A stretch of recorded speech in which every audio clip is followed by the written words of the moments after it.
there's just been so much intensity and so much like Plutonian death rebirth cycles that have appeared when I'm least expecting it, and that's if you are ready for transformation, if you're ready to purge, to let go, to step into something new in your life, and to rid yourself of what's no longer working, go to a Pluto line. I myself had so many powerful realizations, reckonings with truth. The thing with Pluto is that once you see something, you can't unsee it. Once you go to a Pluto line and you have an experience or you learn something from being on that Pluto line, you can't undo or unsee what you've realized or had a reckoning with. And that was my experience recently being on a Pluto line. Let's talk about the Pluto line in astrocartography. Not every Pluto line is a doozy, but mine is. And so with that, I want to get started with today's video talking about my Pluto line and what I experienced by traveling to my Pluto MC line during eclipse season right on my natal sun. This Pluto line energy is just too intense for me.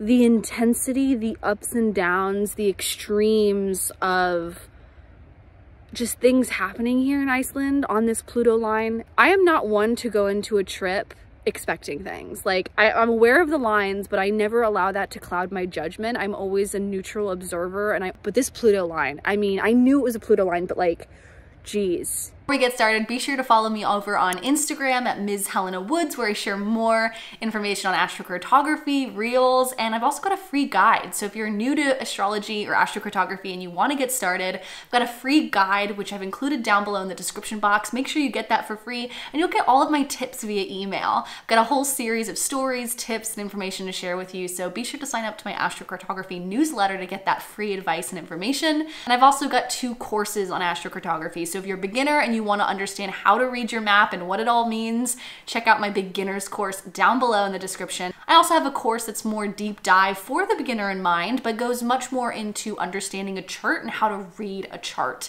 including relocated charts, geodetic lines, all of those things. You can check out both courses on locational astrology down below in the description. I'm excited to see you in class. All right, so let's get into the Pluto line. Well, I went to Iceland knowing it was my Pluto MC line and my Sun IC line.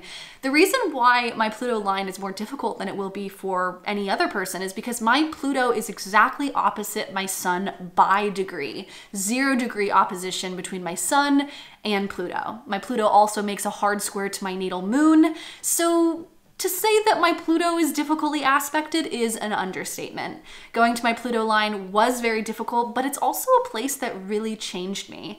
Every time I've been to my Pluto line in Iceland, I've had major transformation, major shifts within my sense of self, and also realization of what am I here to do, and letting go of my past in a big way. So let's take a look at my map. Here is my map of Iceland here. You can see I've got a Pluto MC line, a Sun IC, a Venus descendant, and a Mercury descendant. And I should also say I first went to Iceland in 2017 with my then boyfriend at the time, now husband, and it was on that trip that we wild camped through Iceland and had the most intense experience wild camping, sleeping in the freezing cold, sleeping in our car in empty parking lots, stadium parking lots. It was such a wild trip. It was on that trip that I fell in love with my husband in such a deep way that I left that trip wanting to marry him, which is intense because I am someone that's never wanted to get married. I've never been someone that's wanted to have that picket fence life of having a traditional relationship, traditional marriage, and getting married. That's just not something I grew up believing. And then on that trip to Iceland, my Venus descendant line, which is a partnership line, descendant is other people in your life and the story of relationships in your life. Being there on that Venus descendant with the Mercury descendant and the Pluto MC, which is really shifting who I am, and the Sun on the IC angle, all of these planets on these angles in Iceland, like, geez, what a lot going on there. But that was where I decided I wanted to marry him, and he was my person, and he was the one for me. So in love, fell so in love with him on that trip, and ended up coming home a different person. It was a really powerful place of letting go and stepping into new identity, alchemization of self, transformation of self. And This trip was no exception. On this trip to Iceland recently, I went with my best friend Candace from college, and the two of us had an amazing time. You know, that Venus and Mercury in the Descendant, it's really nice and pleasant for relationships and connecting with other people. The thing that was difficult though was psychologically, it was a really intense place for me. When I was there in Iceland, it was eclipse season, right on my natal sun, and there was a sense of a reckoning, a realization of what is no longer serving me in my life and what do I need to really let go of that has to do with my past and where I'm going in my future. And being on that Pluto line with the sun opposition there during that eclipse, when it was eclipsing on my sun, my natal sun, it was a really psychologically hard place for me to be. Well, the first thing to point out is we had constant problems basically with like external things outside of our control. The car got stuck in a ditch and we had to get a tow truck, which was like $1,400 or whatever. And there was just constant problem after problem, delay after delay, situation after situation that was beyond our control. And it was intense. And a lot of these experiences we had tested us, not as friends or anything like that. If anything, that trip made our friendship stronger and we just became such like bonded friendship. It was amazing. But we had so many experiences outside of our control that were difficult. Like I had a really profound experience. I woke up at like sunrise, like at 6 a.m. as the sun was rising in the middle of the countryside, just barren lands, cold but beautiful, in this little tiny house that we were renting. And I woke up as the sun was rising and I flew my drone out into the field and I lost my drone, first off, which has never happened in my life. I spent an hour this morning just roaming the frozen tundra, frozen covered grasslands of Iceland here, this field right outside our little tiny house. And it's so cold. It's so cold. I was out there for an hour just scoping the land, saying, universe, please send me my drone back. Please give me a sign. Show me where the drone is. And I kept hearing my inner voice say, lower, go toward the grasslands, go lower. It's not this far like you think it is. And then it said, it's not as far as you may think. It's not as far as you may think. And of course, I go super far. I jump a fence. I go super far out into the fields, way away, far away from the tiny home to try to find it. But to be honest, I'm kind of glad that I didn't have the remote controller, that I didn't know, because as I was out there walking around, I had this deep connection with God. I had like this deep sense of being one with something majestic, like something so sweepingly majestic, and just that being held by the land kind of energy. Going out into the fields this morning at sunrise alone and feeling that sense of I am alone. I am totally alone, but I'm in the presence of the universe. I'm in the presence of something so fucking magnificent right now. It was incredible. And I had like this conversation with God. I felt pings or these senses in my gut. It's intense, but I feel so deeply nourished and held and loved by Iceland. I had a pivotal moment when I was walking around this field. Like I connected with God. I connected with source. I connected with something so divine and came to a lot of realization within myself of like, who am I? What needs to be let go, what needs to change in my life. And I decided to make some big changes while I was out on that field. And I came back to my little tiny house like really different, like something shifted within me when I got back. Luckily I found the drone, which was great. I had experience after that, like little things, you know, my phone got lost and for about 35 minutes we were like looking for it everywhere and we couldn't find it, and that was really stressful. Not having your phone in the middle of nowhere in a desolate island where it's so barren, and it feels, Iceland is a place of intensity. It feels so wild, it feels so raw, and psychologically it just felt like a lot. Like it felt like a lot of energy to hold and to carry. And you know, aside from the psychological, like little things, like losing my phone and kind of going like nuts over where the hell did my phone go? This is crazy. Or getting my finger, my middle finger, almost broken off by a horse. I ended up feeding a wild horse some lettuce some arugula, and he really loved it, and he literally almost bit off my middle finger, and it was so painful. I couldn't move it for a day.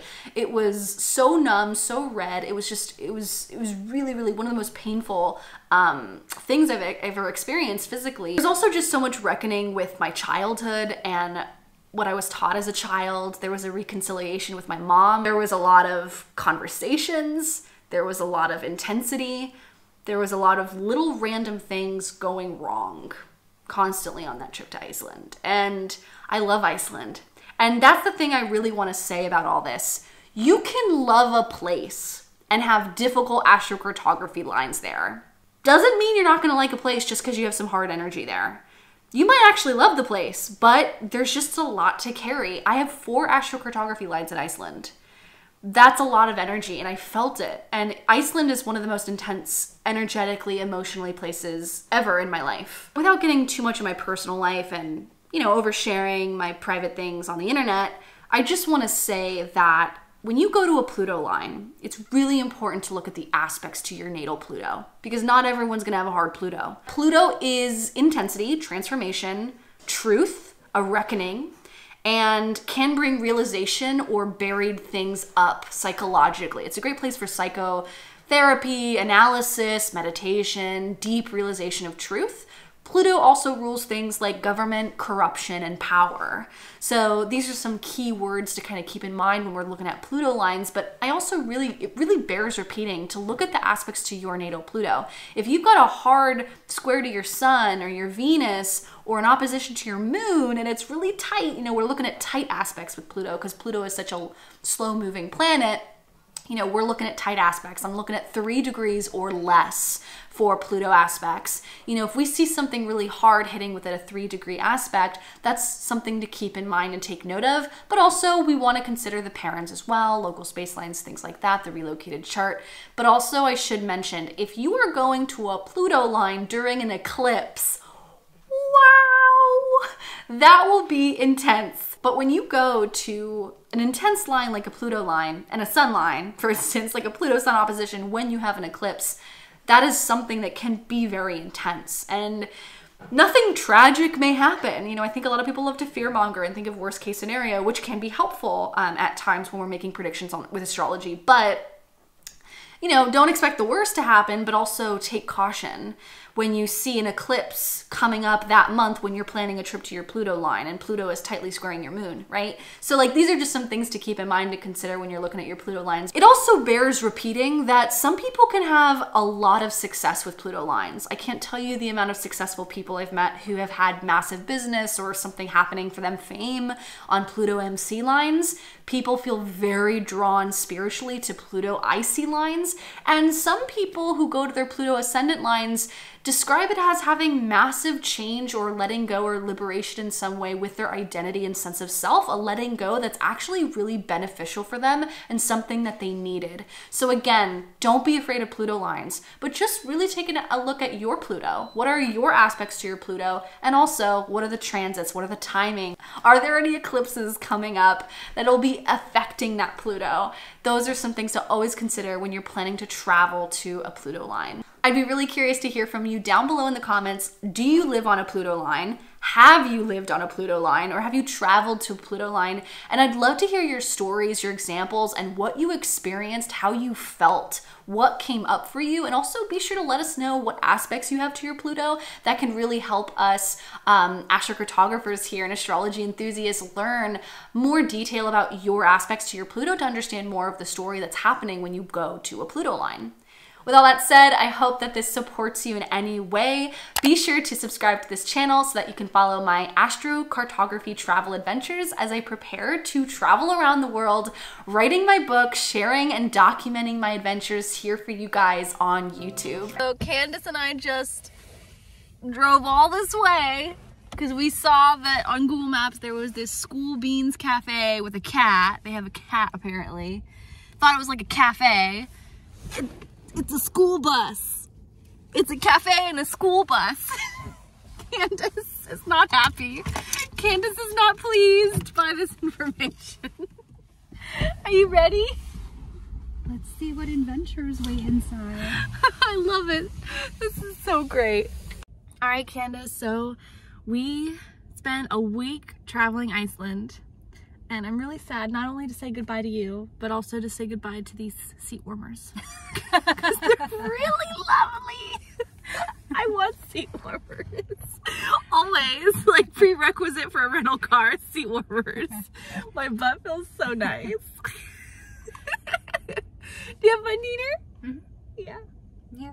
Oh, yay. Lots of lagoons. Yeah. Oh, that was so magical. Mm-hmm. Yay.